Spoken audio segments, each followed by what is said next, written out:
Adair Amodio, thank you so much You're for so joining me welcome. today. It has been, I graduated in 1998. You were a year older than me or 2 years Yeah, older than me? a A year. year. I A graduated in year. 97. Yeah. It's amazing. When you're in high school, the people who are a year ahead of you, just like, I felt like you were like 30 years older than me. Like, well, not you didn't look 30 years older. I'm just saying it was you were the upperclassmen like Great. Liz Lloyd. Sure. They were like 50 years older than me. Like Sure. everybody, So anyway, but we were in high school marching band together and in We concert were. band and in the whole 9 yards there. I really enjoy talking to folks who I know but also haven't seen in a long time and Yeah. get to get caught up. But I think the impetus for you and I chatting today was a post I posted, I think, where I was sort of being a little snippy about people reaching out to talk to me or whatever. But mainly those are sort of like fishing expeditions for me. Like I really am just curious who's gonna poke their head up, and you did, Yeah. and I'm grateful for that. But why don't we start a little bit like take me back to like baby Adair? I mean I know you as high school Adair, and Yeah. my mom was the uniform Nazi. Like there was the whole ecosystem there that we can get to. But Yeah. So can you take much. me back to like baby Adair and like what got you? And then we'll talk about what it is you do now for a living. But like what? Tell me a little bit more about yourself. Yeah. So I was born and raised in Florida. So I was a transplant into Dover. When did you So move to Dover? I didn't know that actually. 92. So we moved Oh. into Dover in 92. It was November. It was like a huge ass blizzard. Like school had been canceled for a week. Uh huh. We're driving up 95. Actually, we were the last vehicles on the turnpike before the turnpike got closed. Oh So jeez. we're coming across West Virginia on the turnpike, and there's a trooper, a plow, my mom driving our moving truck, my grandparents driving like their minivan with like our immediate luggage and cleaning supplies, another plow, and another trooper because we were going to get stranded. It was that much kind of crazy weather. Well, and what just the first thing that comes to mind for me is like the red flags of people from Florida moving to Ohio. Like you should have just turned around and gone back. Like I know, nothing so was. like Did you guys have alarm bells going off in your head yeah. as this was So happening? my mom grew up coming to Dover when she was little because my grandfather was originally from Circleville, and Okay. his only brother, had married a Turnabenny Hmm. or Tenor A Lena. Turnabeni a Uh, Turnabeni is not a like an infrastructure or you're anything. right. It's a Like a last person. name. That's a Wait a minute. family Maybe name. it was Tenorello. No. Yeah, it was Tenorello. I'm mistaken. So he married a little lady um who's like their family had a market downtown, a little Italian family he had married in. They had no children. My mom grew up coming to Dover in the summers and like playing with all of these local names that like the Petricolas and people on Fifth Street and Chestnut Street and around Hmm. St. Joe's. And like they always wanted her to come here. Well, like later on in life, her brother moves here. So like I grew up coming from Florida to Dover for summer vacations for the bulk of my childhood, right? Said no one ever in the No one history of ever. humanity. So And like I love Dover. I we mean, were listen, I'm biased. automatically, we were like out the gate, I was already like over under, right? Because we were coming to Dover from like Orlando. But my dad had I was born in like Fort Lauderdale, Southern Florida. We Hmm. had moved to Orlando in 85 because my Okay. dad helped open the Grand Floridian at Disney World when they opened the Grand Floridian Hotel. Okay. My dad was in like restaurant work his entire life Hmm. as an Italian immigrant. He hated working for Disney in the 80s because food at Disney in the 80s was very like cafeteria style. It was not the Hmm. gourmet, like come and eat yourself stupid and like Epcot now, Yeah. the way that it is. It's kind of like a cruise ship vibe now. Like Very once much you're in the so. door, you can eat whatever you want. Whatever. Like you want sake glazed short ribs? Sure. Come to Japan. Like the whole nine. Yeah. So if we would have stayed in Orlando, I would have graduated with 2,000 students in my graduating class alone. Like in our neighborhood, my brother and I were the only kids for like 10 blocks in any direction. Like Yeah. all of our What did you have at Dover? It was like 190 people in your class or actually something. no, we were like we had like we were one of the largest classes Hmm. in like 10 or 20 years by the time. All those interlopers from Florida moving up. Exactly, exactly right. So we moved because my dad took a job at a restaurant in Canton he was going to help them get started as a startup. And like, all right, we'll move the kids. They'll have community. They'll be with kids their own age. And then you come in as an outsider to Dover, where not only have every kid been together since kindergarten, like their parents have been together since kindergarten, so it was very hard to move in as an outsider from like a huge, large, like killer school system, killer musical program, all of this stuff where you were expected to be a face that changed because you might never see the same kid again. Like Lockheed Martin was there, Disney, so many major corporations were there. People changed all the time. To then you come to a place where it's like, at lunch, you can only eat with us if one of us is out sick because you can't push the tables together. Oh my God, Adair. It was like, okay. Like, I came from Florida where like the cafeteria was like these long bench tables with like the round seats. So you could eat lunch with 40 people, like all crowded together, to now it's just little tables of 4. Well, I'm sorry to interrupt, but this is like one of the guys. Mind blowing? Is it like? Well, I mean, mind blowing, and it breaks my heart a little bit. One of the guys in So Percussion, Adam Slawinski, he is he moved a lot as a kid too. His dad was in the restaurant industry and as well, and he was just moving a lot. But he talked a lot, like when you ask him where he's from, he's like, I'm from Alpharetta, Georgia, Denver, Colorado, Boston, Massachusetts. Like, and he talked a lot about, going to a school district and actually purposely failing classes because it was the only way he could make friends. Like it was the way to be cool, and so and Adam's like one of the smartest people I know. Like the idea that he would purposely fail a class is beyond me. But like, what I never had that experience. I mean, I'm fortunate in some respects that my parents decided to just like, you are going to, I think I went to kindergarten in Strasbourg, but then, because my mom taught there. But then after that, I was in Dover school districts my entire life. And it didn't dawn on me until later in life how, I don't want to say crucial because it's not like, your life is worse because you moved around. Like, it's just a different thing. But there were definite differences. I never clocked, the new people who came in, I never clocked that they were having a hard time. I was just like, Adair's here, great, like. Well, and so when we moved in November, I remember doing testing at Dover, and the guidance counselor at the time was like, Adair is on a sophomore level from like what I was doing through like Florida's educational program and stuff. Like I was going to the high school in 8th grade to take French class that was taught entirely in French. And then I come to Dover, and God love our French teacher, who I will not mention by name, and like, cast shade on him, but it was like, oh, let's talk about bathrooms and culture. And everyone wants to just openly cheat on the test, and no one can actually speak French. And my mom was stuck in a really hard position because it was like, do I put a 13-year-old in classes with 16-year-olds, right? And put her in as a sophomore, and she only has a 2-year college or high school experience in Dover, or do I keep her with her chronological age classmates? And then it'd be stuff that I'd already seen. And then on a musical level in Florida, I started on the oboe at the age of 9. Like I was like summer of 4th grade coming into 5th grade. I'd only ever played the oboe. So then I get to 8th grade band, January of 1993. And I'm sitting next to a student who's only had the instrument for 6 months. Well, I'm obviously going to sound different. My tone, my sound, like all that's going to be different.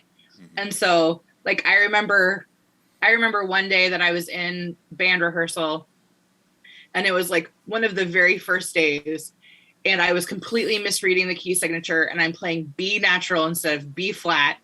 And Joan Wenzel, who we know, like stops the band and looks over at the 2 oboes and goes, who can't read the key signature? And I start to say, it's my fault. And the girl next to me goes, it wasn't me, Miss Wenzel. I wasn't even playing. Right? Because like, that's so hard to give a student who's had 3 years on a clarinet or a flute and then go, here, have an oboe. Right. But like, I was 9, almost 10. I was studying with the assistant chair of the Orlando Symphony, who was amazing. He had a dealer out of Atlanta that had like a Luray oboe in 92 for like $2,000 that he was like, Adair needs a better instrument, buy it for her. And then my parents were like, haha, we need that for the moving truck. And so now you're in a land where like they don't appreciate your Billabong jacket. They don't appreciate your hypercolor shirt. No one knows what the Salty Dog Cafe is. And there's so much snow and ice. You fall on the marble floors at Dover High School every day of your life. And you're just kind of like, right. And so you just kind of have to figure it out. And I'm the only cousin in my age, like my sibling, my brother and my cousins are all, I think my cousin Josh graduated with you in 98, Josh Davis. He did a lot of art stuff. Okay. But like everyone else was 3, 4, 5, 6 years younger. So like my brother came in at 4th grade. That's a whole lot easier to kind of like slip into the mix than 8th grade. And well, where do you live now? I live like 2 blocks from Crater Stadium now. Yeah. So clearly Dover suited you well enough to make a home there and, you know, a business that we're going to talk about in a minute here. Like, cowardice, something like that. Yeah. One of those things. What is it about? Well, just let me ask the dumb question. What is it about Dover that made you decide to, you know, stick it out and make your roots there? I mean, because I'm everything you're saying, I'm identifying with as like I went the opposite route. I was in Dover my whole life, and then left. I moved to Connecticut to go to Yale after University of Akron, and that was my first time outside of the state. Yeah. Really, in terms of like living outside of the state in a new culture. And I remember being horrified, like being like, what's a flyover state? What are you talking about? Like, and just culturally, then I moved to New York and it was like, oh my God, like what is wrong with all of you people? And it took a second to adjust. And now I've made my home in New York. Not because I don't like Dover, but like, right. But again, I'm curious. You can't get a bagel. You can't. There's so much you can't do in Dover, but yet there's so much you can do. I think for me, the reason why the roots got put down as we progressed and I graduated, my mom was a really talented interior designer and she owned a business. And because she is who she is and she had like childhood roots to Dover, she knew a lot of people and it was easier for her to like come in. And then from her working environment, you know, all of a sudden people that you knew before, like your mom, your uncle, people, like we could never go anywhere because we could only take like 2 steps and she or my uncle would see someone that they know and we'd have to stop and stand and talk. And then we take 2 steps and we'd find someone else and do that. So after college for me, like I actually took a semester off from college when she and her business partner bought the business from like the previous owner, because God love my mom. Like my parents' marriage ended and she was raising us on like $4.15 an hour and like doing amazing things. But through her talent, she was able to buy the business that she had helped build. And so then I felt a lot of responsibility to come home and like help protect that and help that function, right? And work in the family business. And then we come through like the recession of 08, 09. And I'm like, well, I've done all this. And, you know, once you come back home and you reconnect with people that are in their, you know, early 20s, I think I went to 13 weddings one summer. And by the next year, there were like 8 or 9 baby, right? So for a while, I had a cluster of friends that were in the same like life space as I was, but they all got married and started having kids. And then I had a business. And then I was like, well, I'm just going to double down on having this business. And then they closed the design shop. And my mom's 75, like she'll be 76 in a week, something. Like she's still working, even though she doesn't have like a storefront and overhead and inventory. But then it was like, all right, my job is clearly just to be an entrepreneur and put roots in and build a brick and mortar. But in this community, it is so hard to build something from scratch if you're not already pre-established or the community at large hasn't decided that they're going to like let you in. And so I did that for like 12 years built Where was the brick and mortar? right down. So Downtown. my mom had owned Second Street Interiors, which was in the Moomaw Furniture Building there on the corner of Walnut and Second Street. Mm-hmm. And her business partner ended up passing away tragically, but they had sold the building. But my shop was inside the building that I had worked in since I was 16. Mm-hmm. Like when I closed the building last year, when I closed the shop last year, I had literally had an office or a workspace in every corner of the building. I'd been in that building for 20, almost 30 years, because my mom started working in that building by 94, you know, and I had just come to the realization that like I had wanted to close it pre-pandemic. I had wanted to make the moves. I was just too terrified to actually like pull the trigger. And then when major life change happens and you're like, F it, like flip the tables, burn the bridges, stop begging people to like you, you know, and then you're like, all right, how can I pivot it? And what can I do with what my career is? And then what freedom does that give me to choose where it is I want to be? Right. But then when you've been in a community for 30 years, like November will be 30 years, like, you know, now I'm like, hey, I think I want to move. And my mom's like, you're gonna leave me? You're gonna leave this really great apartment? You're gonna leave the cost of living? So, right? Because now it's safety as opposed to like the world's wide open and go and chase it. So yeah, well, that's, I mean, as someone, I mean, I didn't exactly have to build a brick and mortar, but I do empathize with the feeling of having to like start something that doesn't exist. You know, start it from zero to the point where people are paying attention. I mean, so percussion, that's what we do all the time, is try to get concert halls to trust us and bring us back. And it's like, man, that is awful. You know, it's like just trust us, please. We're good at what we do. You know, when you say the like a major life event happened and you sort of flip the tables, I'm assuming you're referencing COVID, but like what was the big life event? If you don't mind going in, you know, if you don't want to go into detail, it was heartbreak. It was heartbreak, Joshua. So I had been seeing someone long distance. They live in Madison, Wisconsin, where another good mutual friend of ours, Brett Williams, is. And before I ever met my ex, like I had a pull to that city. There was just something about it. I know that sounds so weird. And you're like, no, it's a great place. I love Wisconsin. How can Madison be glamorous? It's absolutely the best town. Like I could do a complete hour just bragging on Madison as like the most ideal city in the Midwest. But it was a lot of like 30 years of stuff to purge is a lot. Losing your identity as a brick and mortar owner is a lot to give up to make that leap. And at the end, it was like things were hitting a point where like action was going to have to be taken. And we both got really scared and started like triggering the absolute life out of each other. And the relationship ended. And I was like, what the hell have I been waiting for? Like, why am I begging? Like, why am I settling for this? Because like, other people would come into the area, artists who had lived elsewhere, people who had lived in California that were coming home to give their kids a T County Dover experience. And they were like, your storefront deserves to be in Soho. Your storefront reminds me of something I saw in Marin County. Like, why are you here? Right. But I'm in Dover because my rent was cheap. Right. My rent was cheap. It was functional. I could live and work and source product here. But I was putting my best out and it was just being completely like overlooked. And so people would be like, oh my gosh, I love your shop. It's so cute. They never came in.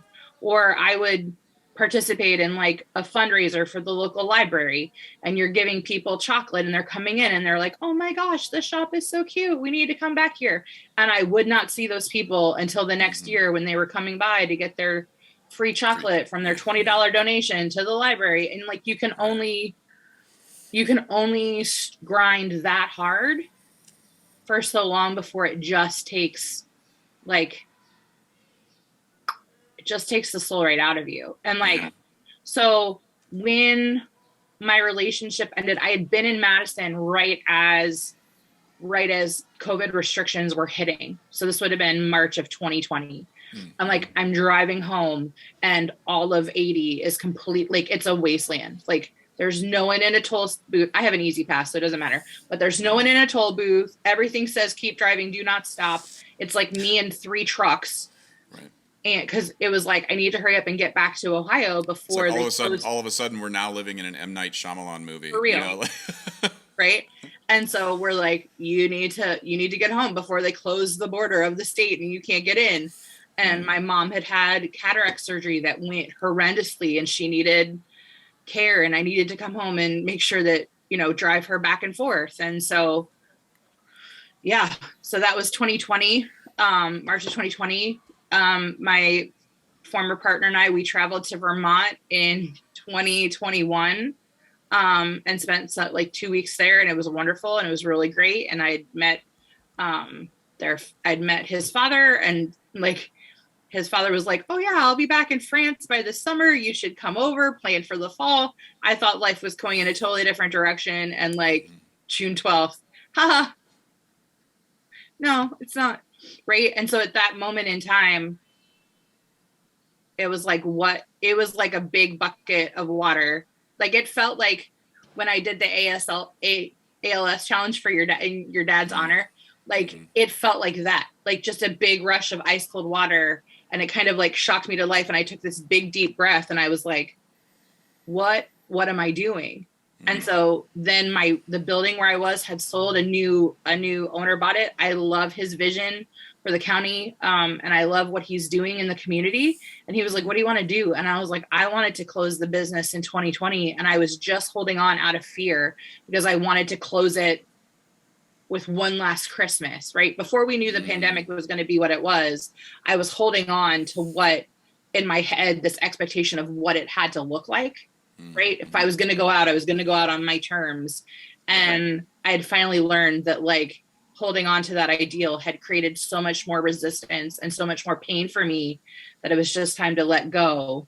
Because I kept saying to people, my hands can't be open for what's coming if I'm not willing to let go of what I'm holding on to. And so lots of like therapy and shadow work and inner work and like dealing with shit, right? And all of a sudden you're a year out on the other side of it. And I've traveled to Madison 2 more times, like in 2022. I realized that my pull to that city is not because of a relationship, but it felt a whole lot easier to justify a move like that if I had a relationship, because like in traditional Dover ways, like you're either moving away for school or a person. Like you don't just leave here. How dare you think you're gonna leave here? It's like a gang. You got to get beat up if you want to real. leave. You do. And like oddly enough, I was taking friends in the city like out for breakfast on my last full day in Madison, and we go to this little diner that my ex had introduced me to. And he's coming out of the diner as I get out of my car. And that's the first, like nearly a year to the day since like he had ended our relationship. And like, it was so surreal, but yeah, I was like completely calm. Like nothing was shaking, like that inner sense of like knowing and coming home to myself. And so now I'm at a place where I really feel like home is an entity and a place that I take with me, because now I accept me so much. I don't care if other people don't get what I do. I don't care if other people are like, you sell dead people's stuff. I do sell dead people's stuff. That's absolutely my career. 100%. I'll own it. But like, I don't squirm now when it's time to talk about that, because I know what I do has a value and I know what I do has a service, and I know that I can really do it on any scale. Well, it leads, I mean, I feel like some of the things I'm hearing you say, like the relationship thing was a big catalyst to sort of break you out of a little bit of a pattern, maybe of fear of moving the business in a specific direction. All of that stuff is tracking to me as like, I'm like, yep, sounds right. That's what I would do. I hear you. Go get it, girl. Like I know I don't know the breakup thing as intimately maybe as you do, but like right. COVID, the other thing too, like the upside to COVID, if I had to find one, is that like it sort of forced your hand a little bit. Like you couldn't plan for Christmas, you know, like just like it didn't matter what you had. Yeah. Like all of a sudden now the pressure of getting people in your store no longer exists. Yeah. You can't. Doesn't matter if everybody wants to come to your store in Dover. They physically are not allowed to. Well, you know? and so that would have been March of 2020 when I was in Madison with my ex for the last time. And so I came home, and by April, I had found this whole entire world where people were retailing, antique shops, dealers, vendors, collectors were dealing their goods using social media over video format. So like all of the lights here, you can't see all the can lights up ahead of me. Like this is my online studio in my basement where I go live on Facebook for a couple hours. And one of the first things, like the first time that light bulb came on, is I had these amazing paperweights that were like signed by the artist. They were all hand done. They were amazing. And I think in the shop, I'd maybe been asking like $25, $30 for them. And I took them to a Facebook auction and I put them out, and a lady bid $88 for choice out of some paperweights. And I was like, oh my gosh, she paid $88. That's amazing. And then she took two. And I was like, I can do more in 4 hours connected to the internet, and buyers in California and Delaware and Connecticut and New York and like Oklahoma and literally everywhere. I can do a month's worth of business in 4 hours, as opposed to sitting there and waiting for someone to walk in. And the business, and this was something that had happened with my mom, even through the furniture store, is that people became so attached to her, even when I was working for her. And I'd say, hey, here's some things. Well, did you show that to your mom? What does your mom think? Right. So then when I had the brick and mortar and I was like, I can't sit here 5 days a week, I need to bring in someone to run the shop for me.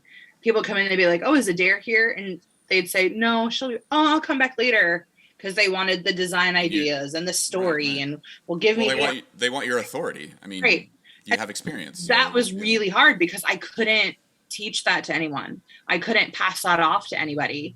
And so I came home, pivoted in April, started selling on social media.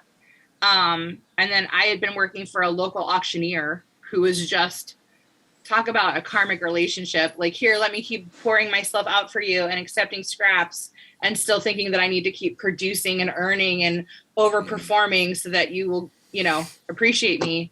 And I was like, I'm done with this. And so I pivoted and started my own online auction company by July of 2020. And again, because I was like, well, if I'm moving, I need to have a business. I need to be legitimate. I can't just be selling antiques from an apartment. Like that's batshit. Who puts that on their resume as a career, right? Now a lot of people. I know, for real. Yeah, it's the new model. I started working really hard and putting my energy in the wrong place, right?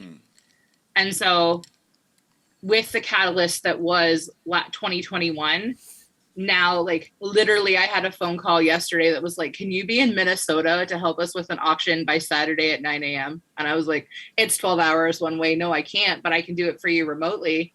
Right. Or like when I'm in Madison and I'm seeing Brett and his fiance, like we're talking and I was like, there's this kernel of an idea that I know that if I can just get it charted and get it in the right hands of the right developer or the right project, like, it could completely change my industry. And I can't do that from here. Yeah. So now it's at the position where it's like, okay, time to like take away that safety, that crutch, because I came home in 2002 and went right to work side by side with my mom. And so like, I've been that, like, not a safety blanket because she's like your mom. She doesn't need many people, but it makes her feel very safe, because when she's like, well, if you really think you're going, have you looked at the economy? Have you looked at the cost of gas? Like all of those like motherly fear-based things that are like, right. But at the same time, like I know in my knower now, having gone through and not being the same person now that I was a year ago or 2 years ago, that I'm like, I'm ready for it. Let me ask you one of the things that I personally I have a soft spot for like garage sales and yard sales. My grandma Pat, my dad's mom, when we'd get dropped off to be babysat on some weekends, my grandma over the summer would open up the classifieds and circle all of the garage sales, and we would just go walking Mm-hmm. for hours, like 8 hours, just wandering around Tuscarawas, Ohio. Population 6, like we go to the 6 garage sales that happened every summer, and there's something about that little treasure hunt for me that now as a 42-year-old man and I'm walking down the street in Manhattan and I see a bunch of stuff that people have put on the curb, I cannot stop myself from rummaging through it, and it drives me crazy. I'm like, this is all infested with bed bugs. What are you doing, Josh? But I can't. My grandma Pat's right here. Yeah.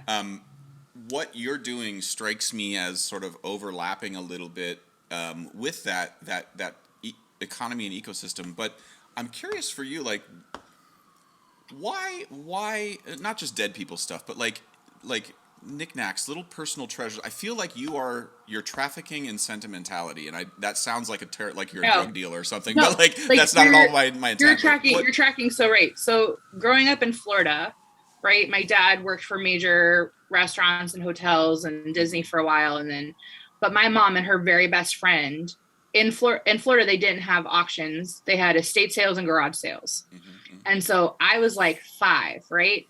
And my mom on a Saturday morning, her best friend Barbara would come over in her big car with epic trunk space, and I would get to go along, and we would go to McDonald's and like get a sausage biscuit for breakfast. And Barbara got the largest Diet Coke in 1986 that they would sell her.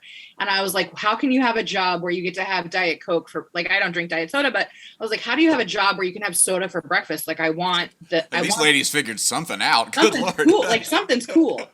And we started going, and I could look with my mom, but I wasn't allowed to touch. And we were at a big flea market there one time, and I wanted to buy an antique child's book. And my mom handed me $1, and she said, go over and ask the man how much the book is. When he tells you, you pay him and bring mama back the change. So I have $1 like clenched in my fist. And I asked the man how much the book is, and he goes, that book, 50 cents. And I go, would you take $1?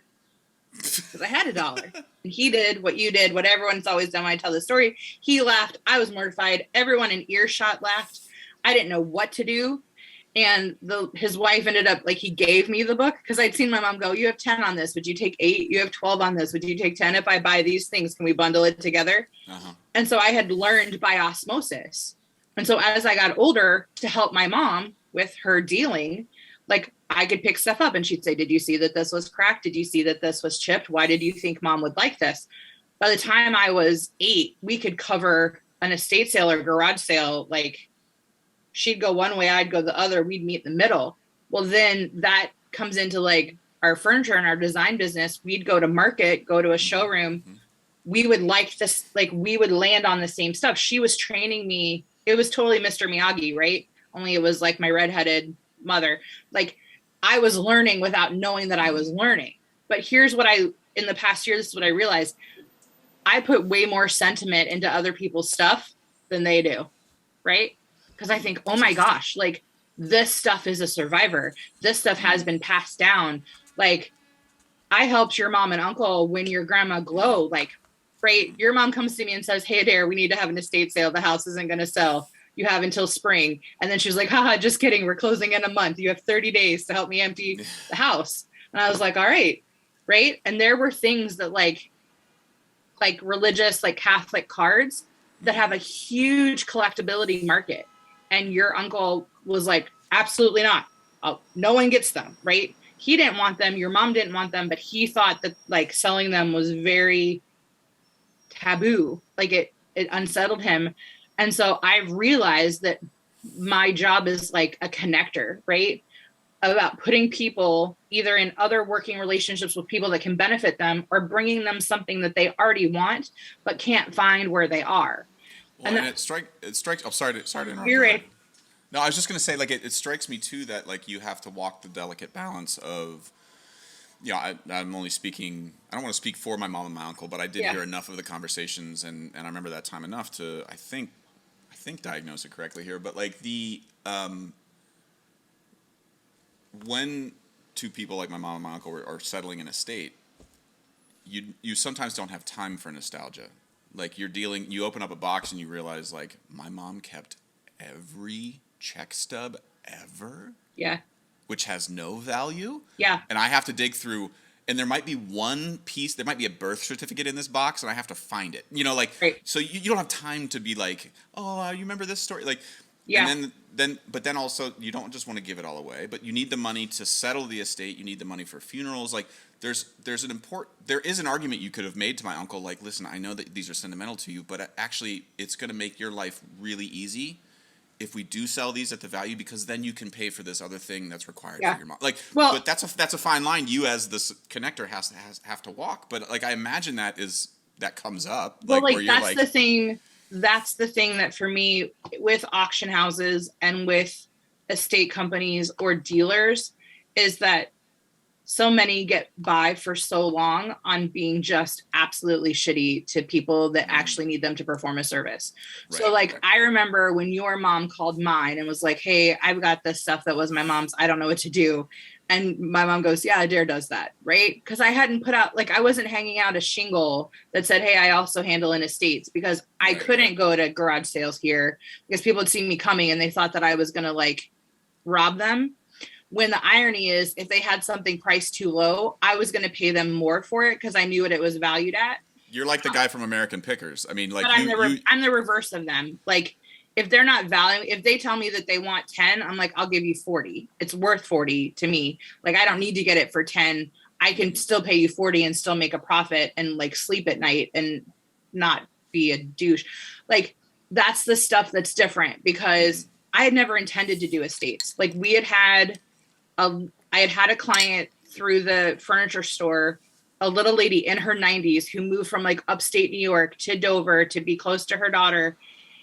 And she had brought me an antique chair to have repaired, and we did it. And she called us up to her house. She lived at like Heritage Apartments. Again, your listeners have no clue, but it's an apartment. I used to deliver newspapers to Heritage Apartments. You got I remember that. I remember the smell of those apartments. Oh my gosh, very well. The smell is still there. It is. Is the carpet all still that like weird red, like light maroon red? Okay. Yep, and it's like all of my DNA is lighting up right now. It feels like a hotel from like 1980s. Like, it feels like that vibe. Because I think it has to be whatever like they use to clean it. It has that very distinct smell. Mm-hmm. And like, Jean is in her 90s. Like, she's 92, 93. And she goes, I want you to sell some things for me. And I was like, all right, Jean, what do you want to pay? Like, what do you want to sell off? I can help you do that. And she's like, oh, not now, when I die. And I was like, are you okay? And she was like, oh no, I'm fine. But like, my daughter and son aren't going to know what to keep or what to do. Mm-hmm. And I want you to come in. Will you do that for me? And I was like, yes. My dad died in March of 2015. Mm-hmm. Jean died a month later to the day at the age of 99. And here comes her son and daughter. Or her son lived in California. The daughter lived here. She had like her grandfather's naturalization record from 1869, where he became a U.S. citizen after fighting in the Civil War. She had a picture, like, her mother had been one of the first humans carried across the Brooklyn Bridge when the Brooklyn Bridge opened. We're talking about, she had gone to Wellesley, history. You need to hook me up with these. You need to hook me up with some of these people to talk on my podcast, because this is one of my regrets as a 42-year-old man, is not talking to older people more.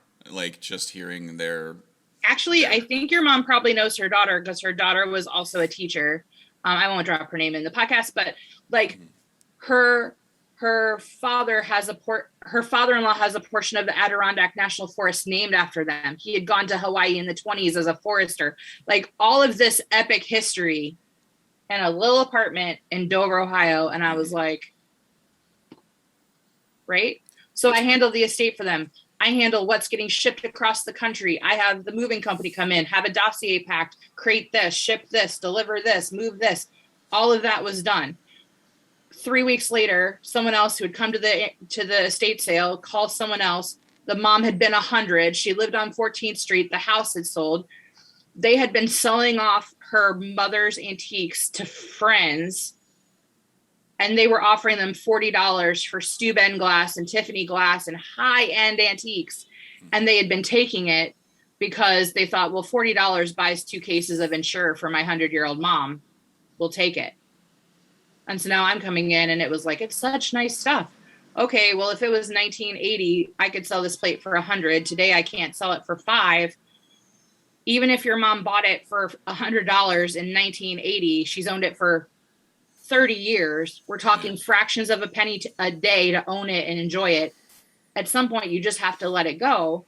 But through that estate sale, someone else came and said, well, I sent all of my mother's estate to a local auctioneer and he told me I wasn't allowed to keep anything, and they sold it all off and I owed him $1,000 because he charged her commission and pickup and storage and display and rent of his building and advertising and for all the stuff. And like, you got robbed is what you got. Got robbed. And when someone you only have one chance to sell something. Right. Well, this is when you talk to people who run funeral homes. My wife is a pastor, and so she's works with a lot of funeral directors over her life, and you can tell the good ones from the bad ones. I mean, because that's like people at the end of their life. It's like being stuck in an airport. Like you're willing to pay $17 for a bag of chips at an airport. Yeah, just to make it go away. Right. Yeah, just to make it go away. And now at the end of your life, like funeral directors, like you are in a very powerful position where people don't want to be there. They want it over with as quickly as possible. And so like, and you're dealing with grief, like, which is also one of the worst emotions humans can deal with in terms of how it can manifest. Like, I'm sure you've been screamed at. I'm sure you've been, threatened and, because people are in a crazy state of mind around this stuff. And, which leads me to this question, like, are there any no-nos for you? Like, is there anything you won't sell? I mean, the reason I ask is because I have some tattoos, and when I sat down with my tattoo guy, he was like, just so you know, I do not tattoo hands, and I will not tattoo faces. Oh. And I was like, what? And he's like, people who have that, I don't want to deal with their mental state and what they're going to regret later. And I was like, interesting. And so, like, it made me think about, like, what are my no-nos? Like, is there music I won't play? Like, is there anything for you if somebody came to you and was like, here, I have 300 relatives worth of ashes and I would like for you to sell them all? Like, I think that's really where it falls in for me. So through this community, you can literally find anyone selling anything, whether that be like medical specimens, wet specimens, like the oddities and the macabre collectors are something totally different for me. I am definitely far more comfortable in like basically like 1840s to like 1930s are my sweet spot. So I have not quite a decade. Once you get into like the 40s, 50s, mid-century, I can appreciate it, but it's not what I know and it's not what I deal in, and you can't find it. It's very hard to find here. And so like, and I've been lucky because I've really only taken on estates that I've really wanted to handle, but I've gone to enough estates and I've seen enough auctions where families are fighting or where the grief is just fracturing people. No one is prepared to do retail across a casket, which is what I've always said forever. That's a good phrase. You need to put that on a t-shirt. Something. I hear all these cute like Instagram shop owners and they've got merch and stuff. And I'm like, you can't do retail on a casket, right? At some point, the stuff doesn't matter. The stuff is just stuff. Like we put meaning and value to objects that the objects can't physically hold because they're not sentient. They're not reflective. They're just a touch point for us to remember a memory, a different age, to appreciate the craftsmanship or whatever. Like, that's cool. But like, I've been to those estates where like the family members are trying to run it and people are just like, you have 10 cents on this. Would you take a nickel?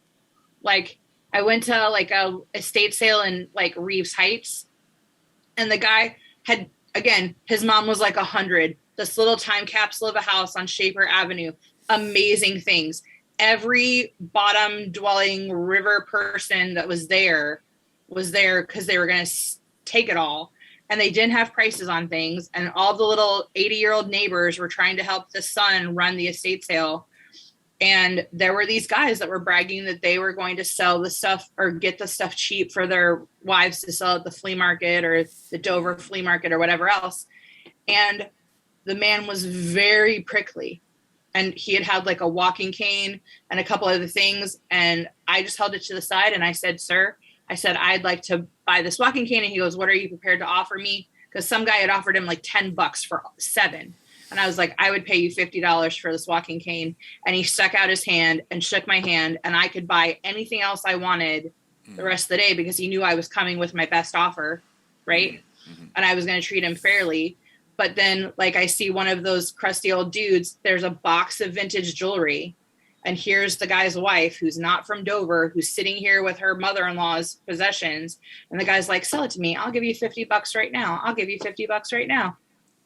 The man didn't want to sell it to him. He was trying to get him thrown out of the sale. And she finally just sold it because she was up against a rock against a hard place and had no one to tell her that she was being taken.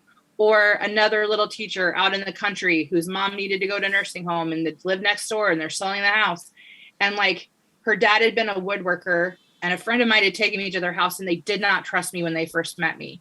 They later became very good clients, like bought stained glass windows and lighting fixtures for me that they installed in their house. But in that first meeting, because I have antique knowledge, they're like, oh, you're going to take advantage. And this little guy had came up and he had 3 little like homemade screwdrivers. And he was like, how much for these? And in my head, I'm like, say $10, say 10. Like, I think I'm psychic. I'm like, say $10, say $10, say $10. And she was like, $1 each. And he was like, eh. And she was like 50 cents each. And he was like, eh. And she was like $1 for all of them. And he was like, okay. Yeah. Right. Sometimes people just like the process, and it's like it's not even. There's a guy that runs a music shop down in the East Village or West Village, and I won't say the name, but prices are just like up marked by like 400% on everything. It's all used, and he just loves the haggle. He loves the back and forth, and he'll set like it doesn't matter. Like sometimes like you bundle things together, and it's just like I walk out of there like what happened, and he's just like he just loves the fight, you know. Yeah. I'm curious though, like, is there anything, just because I'm also love these stories of like, you know, a Van Gogh painting shows up at a garage sale. Like, have you ever come across something that you're like nobody knew that they had or what it was? Or in that vein, is there anything that you've come across like just gonna I know that you don't traffic in this, but like if you go to like a gun show, which is kind of a weird like garage sale for guns, right? They sell a lot of Nazi paraphernalia. A lot of World War II stuff, and I'm curious, does that stuff ever creep up in your line? So I have 2 stories for you. The first is something that I physically own. The second is a story that my mom will never live down. Okay, so the first one is I had hit a thrift store, I had hit a resale shop, and there was a piece of white pottery that had some German writing around it. And I was like, oh, I know people that deal in like Amish country and do whatever. Like maybe they'd want that for their booth. It was $1.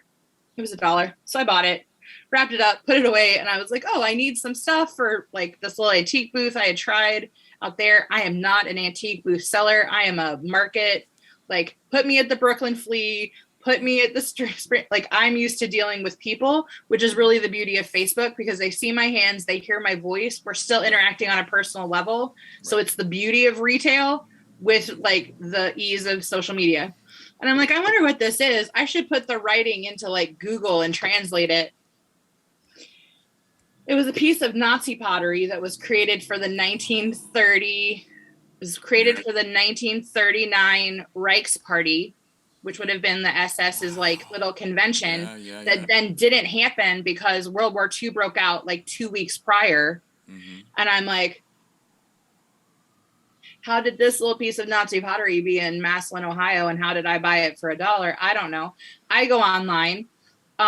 There's a dealer in Virginia where I had lived for a short time on a remote project who has one listed for like $3,000. And so I sent him an email and I was like, dear sir, I have one. Would you be interested in buying mine? And he was like, no, because I have it priced too high and I actually have about 4.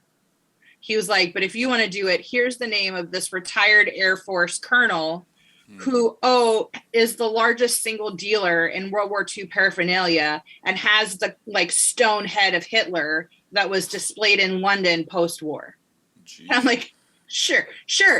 So I sent him a message. I sent him an email. This is like 2008, right? 2008. I sent him an email and I'm like, dear sir, I was given your name. I have this piece of pottery. Would you be interested in buying it? Please and thank you. Let me know. And he goes, well, what are you wanting for it? And I said, well, I've been seeing them listed. And I was like, $1,200, just shooting my shot, $1,200. He was like, I've never seen one sell for more than 1,000. And I was like, okay. And I said, well, if that's the case, you tell me what you'd be prepared to pay for it. and I'll get back to you. He said $800 and you pay shipping. And I was like, sold. So that was my one epic score. And so then he goes, well, here's what you should look for. Look for the animals, look for this party mark. I've never found another piece. I've never gone looking for another piece because that really, as an Italian, my dad was born in 41. Like my grandmother, like they lived through the war. I have a hard time with that crap. And again, I feel like so many weird people go down rabbit holes of collecting that for different reasons. And I kind of don't want that in my space or in my juju, but that was my story.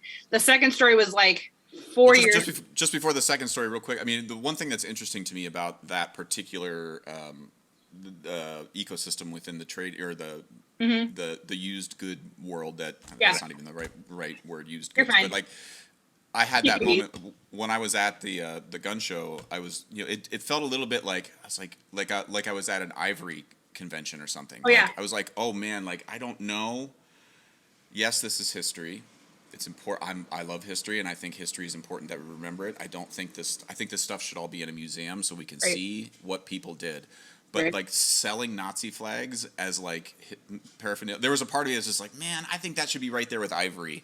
Like you wouldn't sell a cup full of teeth, would you? Like those were also paraphernalia from the World War II. Like, and I just there felt are people that do deal in teeth and do deal in like dental fixture. Like again, imagine the weirdest thing. It's kind of like what's the rule 43 or 30? Is it 43? Where there's literally something for anybody, that whatever weird combination of something, there's someone that likes it somewhere. Like there's a deep dive on that stuff. It's right up there with me. I know a couple Jewish collectors. In fact, I know a really well-known jewelry dealer who's in like the Upper East Side, who for a while was buying that again and donating it to the Shoah Foundation, like donating it away or burning it, because for him as a person of both ethnicity and faith, like that's a huge thing for him to see people profiting off of that stuff. And so again, I have a really hard time with it because again, it either needs to be in a museum. There should be no reason that Billy Bob has like a cachet of that stuff. I also realized that like the piece that I had was probably brought home by a soldier, and his family didn't know what it was, and they cleaned out the house and sent all the stuff, and people don't know what they have, and they don't know who to ask.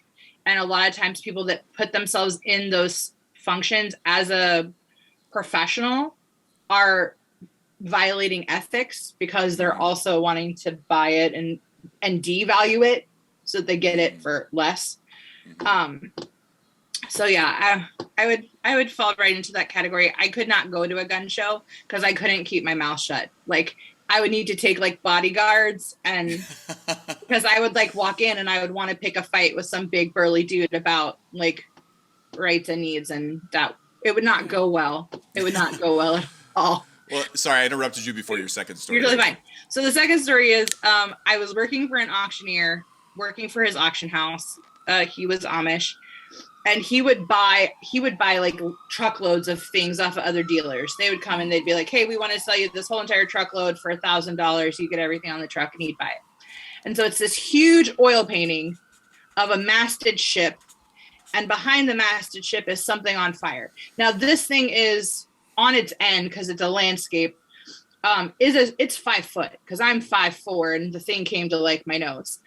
And I had been to a couple auctions. I had been hitting some really great like runs of product that I both collect and was dealing to some very good clients. So I was spending a lot of money at the short term.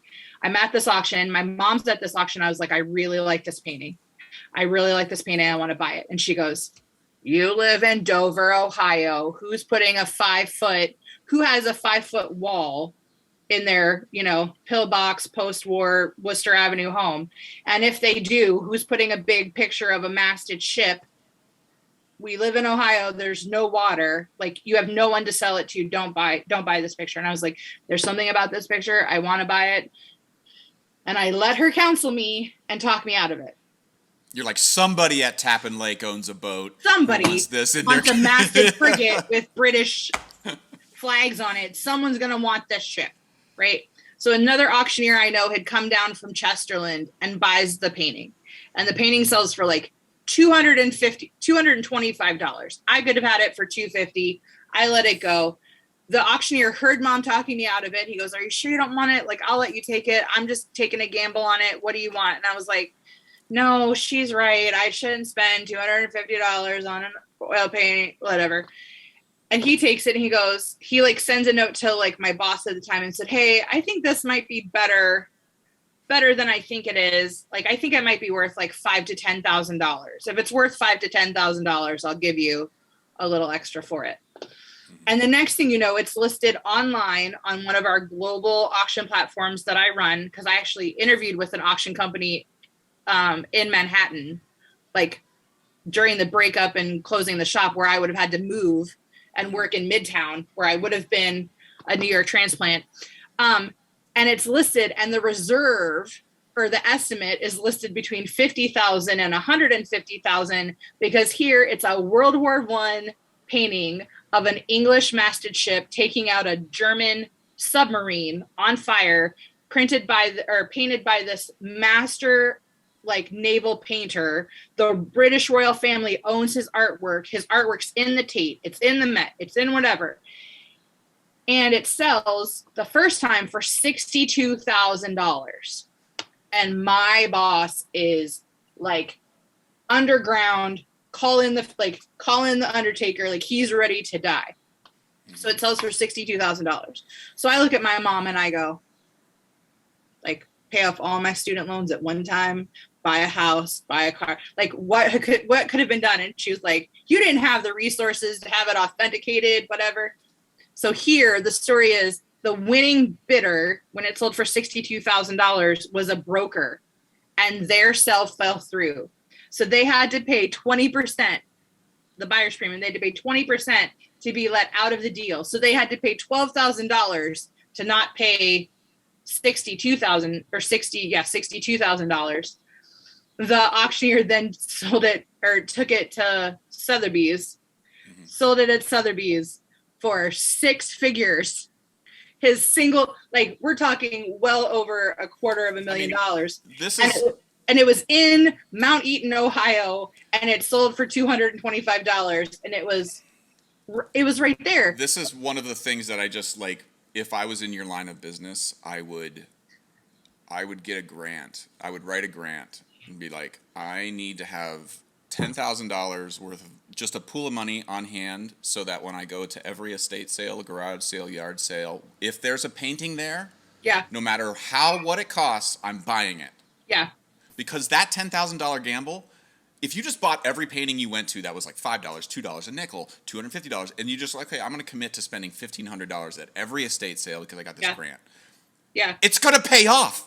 Yeah. Eventually, you're going to find, all you need is one. You just need to be right once, and now you got six figures. You know, like, well, that, like, is bonkers. Even then, I had bought a British oil painting that needed conservation work. Mm-hmm. I think I paid like $350 for it. It was beautiful. It was like birds and like a park scene, and it was, again, British. And when I was closing the shop, I didn't have a way to move it, and I didn't have a way to get it to Baumgartner's Restoration in Chicago to get it restored, or the Capitol to get it restored. And it was one of those things where I just had to sacrifice it and say, well, I owned it once, but I couldn't follow through on it. But yeah, they don't normally give grants that way. I know. I'm aware, but I'm just saying it should exist. Do that. Like, if you could get grants to buy paintings. My problem is I would then buy the paintings and be like, I don't want to sell the paintings. I just want to own the paintings. But yeah, even with starting the company, even with what's coming next, like, I had people offer me like, hey, I have money in my accounts that I need to like get off my accounts and invest for taxes. I want to invest money in you. And a year ago I was like, like, there was a block where I didn't think that I deserved it, or even as much as I knew, I somehow had this like imposter syndrome of stepping into those environments and being found lacking. But then when you go 5 rounds of interviews with the largest auction platform in the world that was just acquired for $500 million, like, yeah, you got cred. I still, like, all of a sudden I was like, oh, I'm great. And so, but when they go, hey, what are your salary expectations? I was like, I I had never interviewed with anyone in my life. Like I've always been self-employed or an entrepreneur working in a family business. And they go, what are your salary expectations? And I was like, to be paid the same as anybody else in my role. Right. Mm-hmm. And they're like, well, can you maintain relationships with 200 people? And I was like, have you ever walked into a grocery store and seen the president of a bank that bought a sofa from your mother in 1997 and you still remember the style of sofa he bought and that it was red and white buffalo check? Like, you don't, people in New York don't understand the way that you can maintain a network of this many people in this community. So in a weird sense, it makes me feel like the Swiss Army knife of like antiques and vintage goods, because I know how to connect people and get them the tools that they need to give them information so that they can make educated choices about what they're doing. Mm-hmm. And to answer something that like other service providers are not doing. Right. Yeah. Because again, and that's a whole nother, but like auctioneers and auction houses are predominantly male dominated spaces. Right. But they're selling to women. And they don't always know how to sell to women, and they don't know how to deal with women that are then have items to sell. Like they don't know how to do that follow through. And that was something that I learned working in furniture and home design with my mom, is that a man might pay for a home remodel, but it's the wife that's driving those choices. Right. Mm-hmm. Occasionally you'd have a dude that was like, I would say that's fairly, I mean, it sounds stereotypical, but it's accurate. I mean, like right. I just, men in general, I have sentimentality around objects and things, but by and large, like I just can't find the part of me that wants to invest in the color of the couch. I just right. don't care. Well, you know, right. like I want a couch. Does the couch right. sit me? That's fine. You know? Yeah. Well, and I think in that regard, like I remember when new people were moving into the area and the builders, people wanted white trim or they didn't want golden oak kitchens. And I remember, people that had come that my mom had sent them to a different builder, they'd had an appointment where the wife came in with like notes. Here's what I want. Here's what I want. Here's what I want. The builder listened to her talk, looked at her husband, and he was like, so what are we going to choose? Right. And so some of that again comes into like, I realize that the average person doesn't find their career taking them into antiquities or dead people things, right? DPT, dead people things. Like, easily, and they don't always do it because they care about the people that they're servicing. But if this is the last time in like your situation, if this was the last time you were going to see something from Grandma Pat or Grandma Glow, like you want to make sure that it's treated with respect that it deserves, and it's not just like paraded out for $1 or thrown into a dumpster or put into a landfill, because there is someone somewhere that is going to appreciate it. And it's just being where the current takes you, like putting it in front of the right audience to where it's going to do what it deserves to do. Well, Adair, excuse me. People call me that all the time. I don't sing like her. I wish I sang like her, but I don't. I have a friend named Adele as well. So anyways, I apologize. The thing though that I feel like you just hit on the head there is this, you have this interesting. By the way, I love dead people things. That your website should be deadpeoplethings.com. I think that's perfect. Yeah, it's AliceAdair.com, but it could be dead people. No. You got to change it. That's my advice to you. Yeah, Adair. Dead people things. Or your Instagram handle should be dead people things. Yes, I appreciated what you said about the like your job is to put care behind somebody else's cared for stuff. And like I just like if you sold my Grandma Glow's percolating coffee maker that was only used once a year at Christmas because she didn't drink coffee, and there's the one Christmas that she cleaned it out with the SOS pad but left the SOS pad in there and forgot, and then next Christmas made coffee with an SOS pad in it. Like I think your mom kept it actually. Yeah, she probably still has it. But like the idea that would be sold for $1, like that it's not a rational thing that I would get upset about that. But like that memory, that laughter, the fact that my brother went out and bought a gallon of coffee at the grocery store, and everybody thought it was hilarious. We made fun of my grandma for like a decade after that. Like that's worth more than $1 to me. There's currency there, and it would be insulting to me for somebody to come in and just be like, it's a fucking coffee pot and it smells like SOS. Like, yeah. Even though you're right, you're 100% right.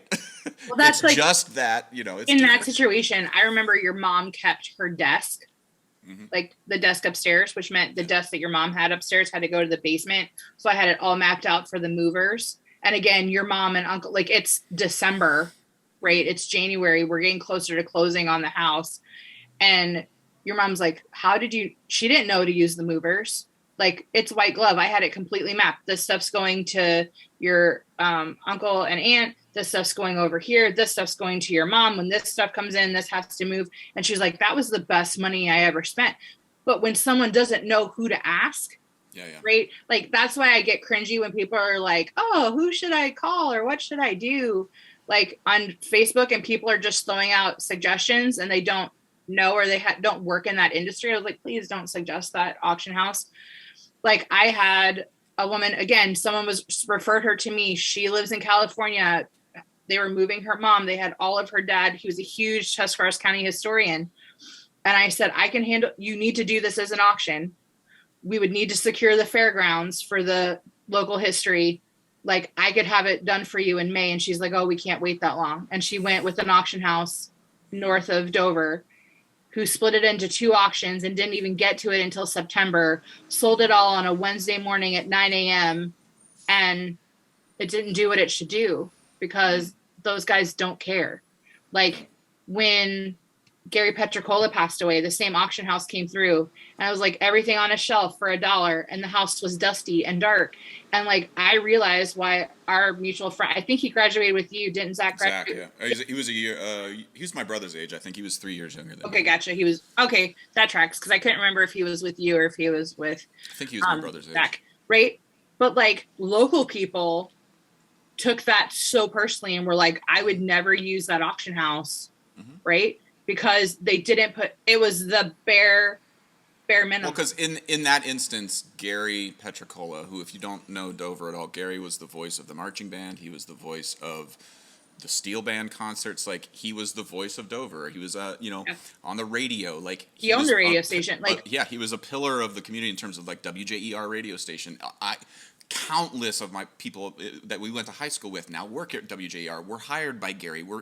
Amy Smith, I think, co-owns now because of Gary. Like, and so the idea in that moment, though, Gary was the coffee pot. Yeah. Somebody came in and was just like, what the fuck is this old dirty coffee pot here for? Like, right. Yeah. But he was the guy that said the thing at the thing all the time. Like, but at the same time, like, the stuff deserved better care. Again, Zach is long distance. He needs it done. He needs it settled. He needs it off. He's got his life in Orlando with he's doing those things. It makes total sense. And he's grieving. Right. Like he doesn't, like this is an awful experience for him. But here's this company. And so then I have other professionals in the community who are like, man, I called in an estate company from Akron because we just have new goods. We don't have antiques. It's not your area.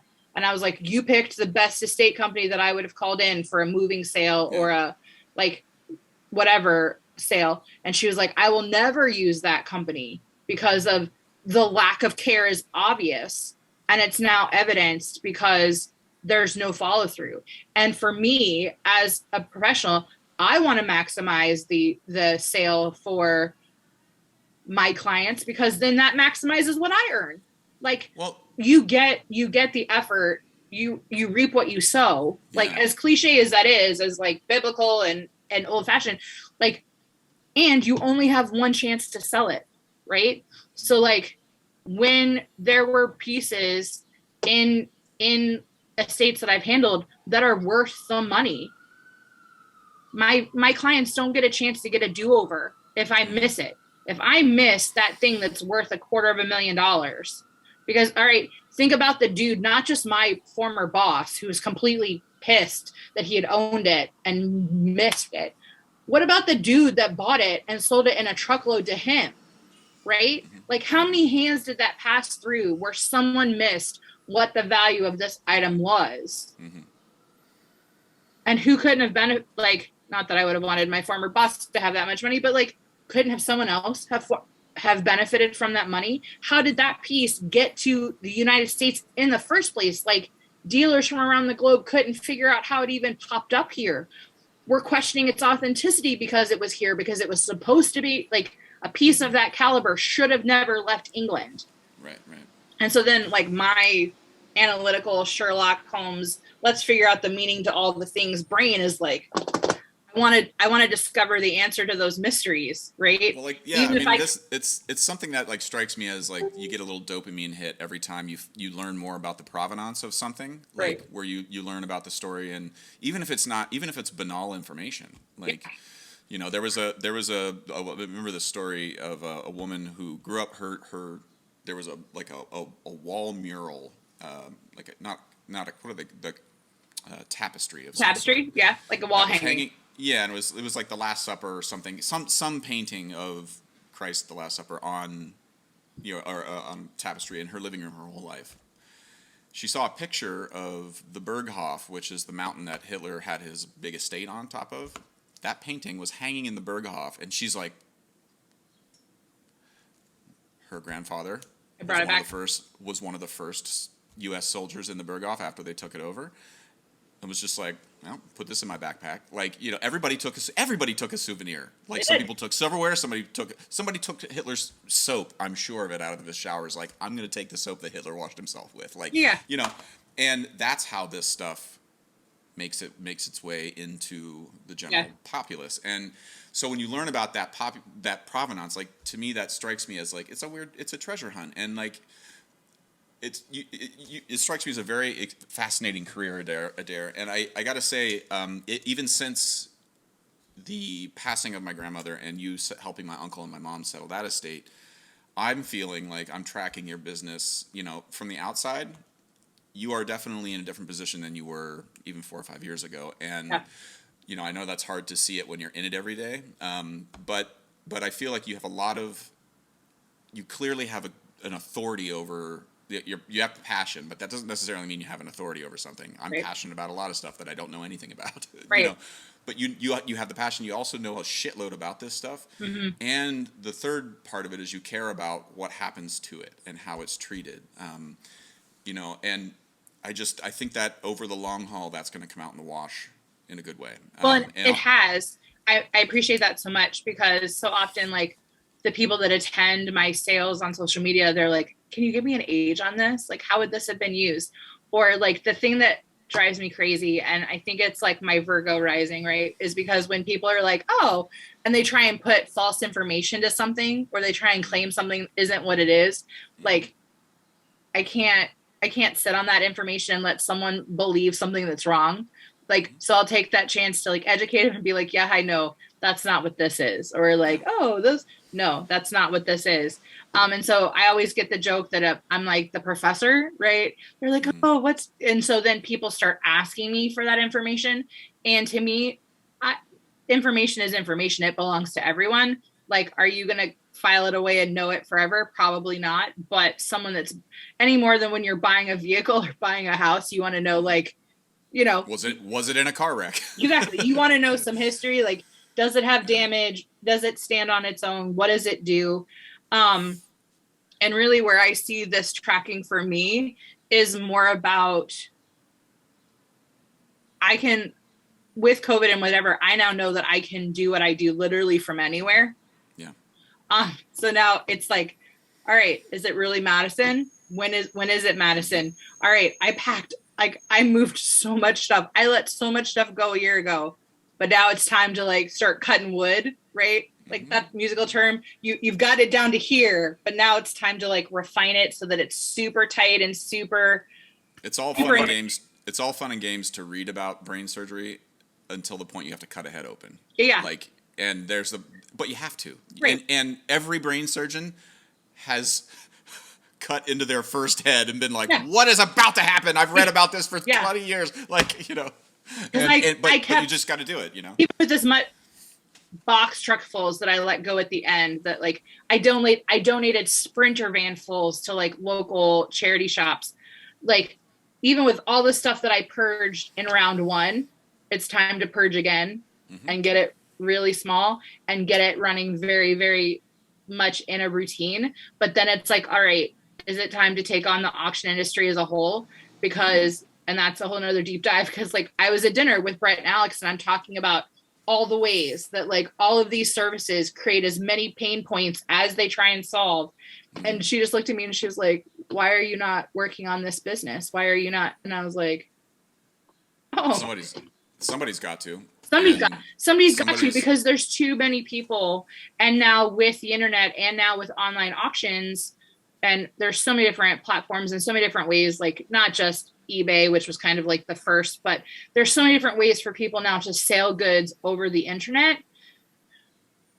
There has to be a way that provides A, more confidence to the buyer, and B, more ease to the auctioneers and the auction companies, that really kind of levels the playing field. And so it's like, all right, now's the time to go wading into that deep dive of like whiteboarding out this like Sherlock Holmes red line kind of like maze. And I'm really excited by that, because there is so much like innovation and so much tech development in Chicago or Madison, but Madison's such a perfectly located spot. But yeah, like even the auction that's happening tomorrow in Minnesota, I'm going to support them remotely while they're selling classic cars. And so I made a comment to the auctioneer, like they're like right on the border of Minnesota, Iowa, and Wisconsin, about 2.5, 3 hours west of Madison. And I was like, oh, I love that state. I'm really thinking about moving. He was like, move. I would hire you full time tomorrow. Move, come work for me. And I was like, hold up. I will work with you. You got to play harder to get. I will freelance for you.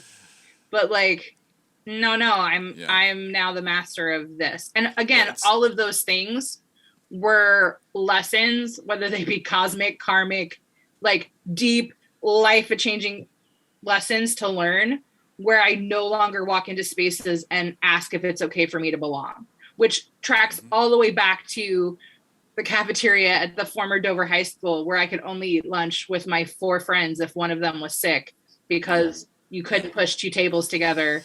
And so like, those were things that I had to learn, and I had to come to terms with.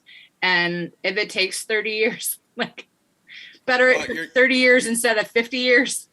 You're describing a process that, I mean, it reminds me that it's something that I thought a lot about during the pandemic, but it's a quote from Warren Buffett. It's a sort of ideal or ethos around investing, but I feel like it's just in general life good advice. It's be greedy when other people are scared, and be scared when other people are greedy. Yeah. And the last 2 years was a moment when everybody was scared. Yeah. And and myself included, and I don't want to speak for you, but I'm sure you were in that boat too. And I kept having to remind myself, like, okay, this is also an opportunity I'm probably never going to have. There's never going to be a point in time where everybody in the world is on their heels a little bit. So what is the way I can take advantage of them, but what is the way I can take advantage of that? Yeah. For good. And you revamping your business. So Percussion has had to revamp our business model in many respects. And we're now sort of like that window of whatever. Not everybody's on their back heel. A lot of us are back sort of up and figuring things out. And that window is closing. And there's a little part of me, Adair, that I'm just going to be honest, where I'm just like a little reminiscent of that time when you could truly re-envision everything. Yeah. And be like, well, fuck it, it's all blown up. Now what do I want to do? Like that in hindsight, for me, is something I don't want to take lightly or take for granted as I move forward, because it was a really exciting thing, oddly, to be like, yeah, nobody can stop me, nobody can start me. It's like, it's all on me. And that was nice. Well, and I feel like for you, So Percussion is a musical entity that kind of stands without peers, because there's no one else that's doing what you do, how you do it necessarily in your sphere. Like, I'm sure there are other percussive groups, but like when I'm like, oh, look at what you're doing, look at the like positive work that you're doing, look at the performances you're doing, look at the way that you're lifting up other composers and other musicians to come in and partner with you. Like, for me, the model had always been, like when we had Second Street Interiors, right? You had competition.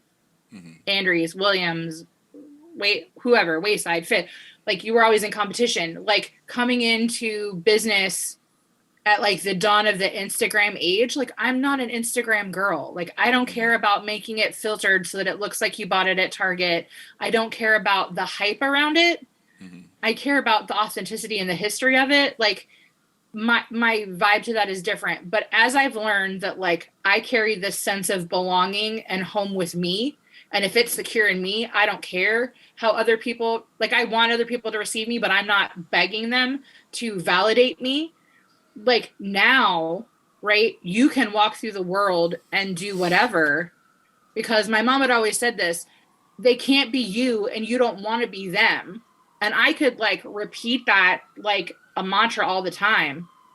You But could be a very good therapist too if you wanted to be. thank you. Adair. That was requires because that's literally what my Cool. therapist said to me before I talked to you. She was just like, "You gotta have home within you." Like she was saying all the same shit No, you were dude, just saying. like You I'm know, not like- kidding. We're talking like hypnotherapy, deep Yeah. diving into spirituality, like inner child work, shadow work, whatever, like all of this being like amalgamized and finally coming together and being like baked in heartache, and the very thing you didn't want to have happen. Like on the other side of that fear, right? Like Will Smith said that when he was talking about like skydiving in Dubai, like you're afraid up until the point that you step, right? You only feel stuck. Like being stuck is a decision. Like you choose to feel stuck. The minute you act, you prove to yourself that you're no longer stuck and it doesn't matter. Like running into Wes at a diner, maybe I had, like my friend who was traveling with me goes, the panic on your face was very intense for like 10 seconds. And she was like, then you were you again. And I was like, yeah, I was Well, me. it's one of the things when I think about like, you know, for me, I have a lot of anxiety and issues, and so like I not like stage fright, but just sort of like when I'm not active, I get like like, and I just it drives me crazy. And you know, but the advice I get sometimes is like, you know, you think you can't bear anxiety, but when you think that, remember you are actively bearing it right then. Like you're doing it. You can bear it because you're doing it, and once you sort of are aware, like it's like holding 300 pounds over your head, and then being like, I can't hold 300 pounds over my head. You're holding 300 pounds. Except I'm doing it right now. Great. You know, maybe don't do that all the time, but like, Yeah. it's a way, being like, I can't bear this is a way to get out of something, or to feel like you're getting out. But it's like, no, if I just sit for another 5 seconds, I've borne it for 5 more seconds. Oh, I'm still anxious? Let me sit for 2 more seconds. Look, I did it for 2 more seconds. You know, like, and that there's a training there that I have to remind myself of, like lifting weights, like going for a walk, like hopefully eating better. You know, like there's things I have to remind myself of, what feels good in the moment and what's actually good in the moment. On that note, Adair, I have robbed you of an hour and a half of your time. It's totally fine. And I'm gonna leave you from one anxious person. Holy God, crap!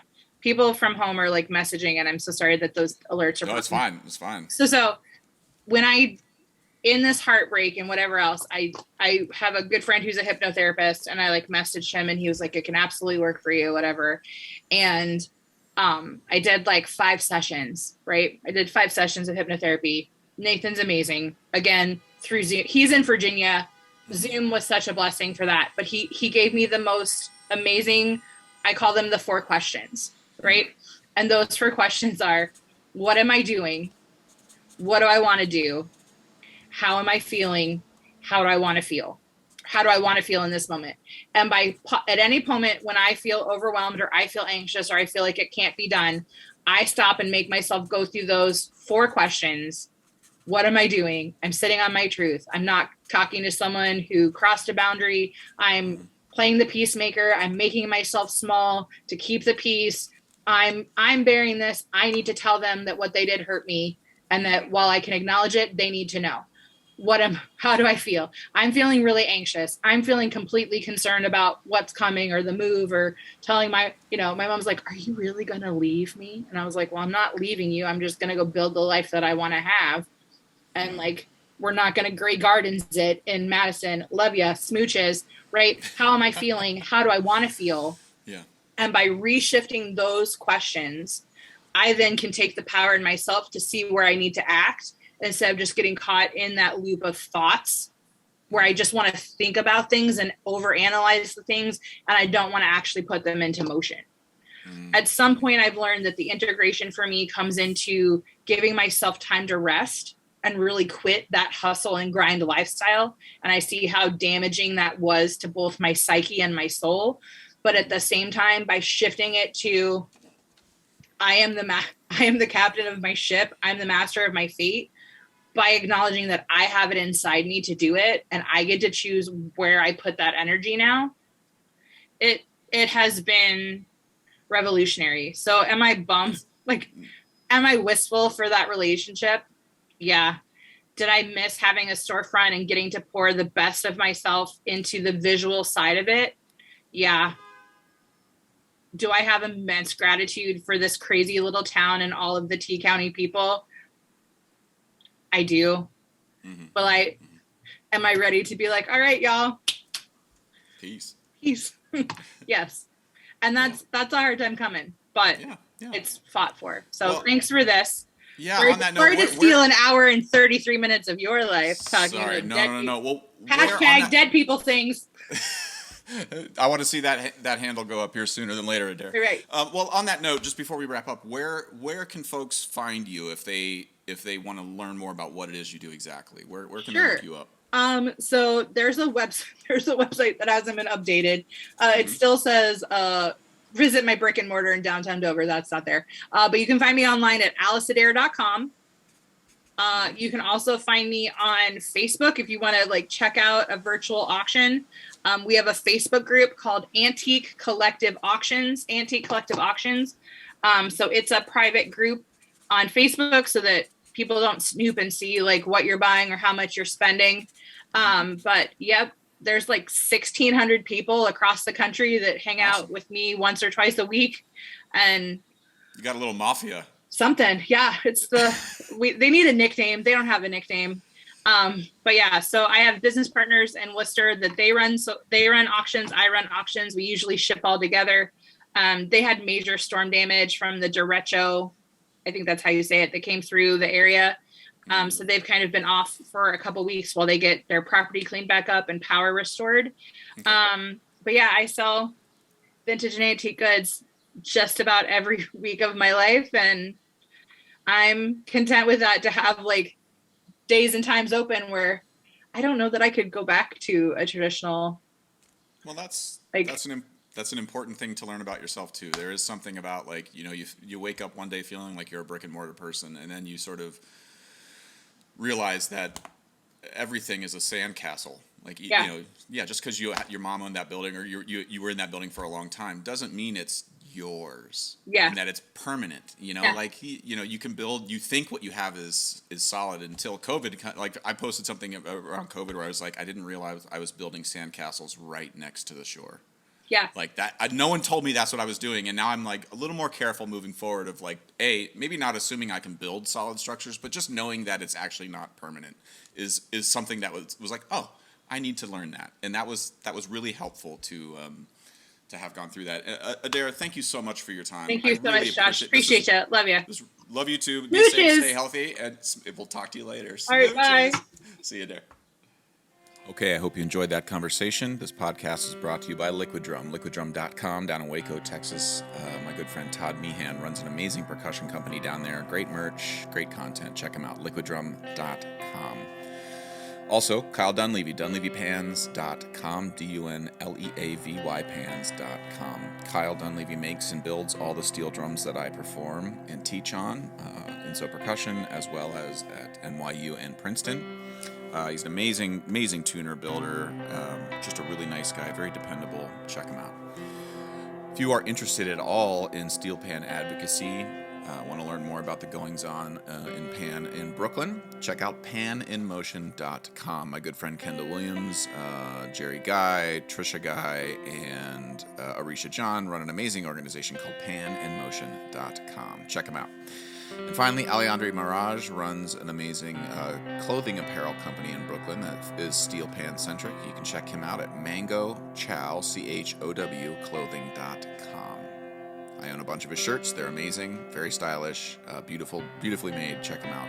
mangochowclothing.com. Okay, hope you're well. Talk to you soon. Bye.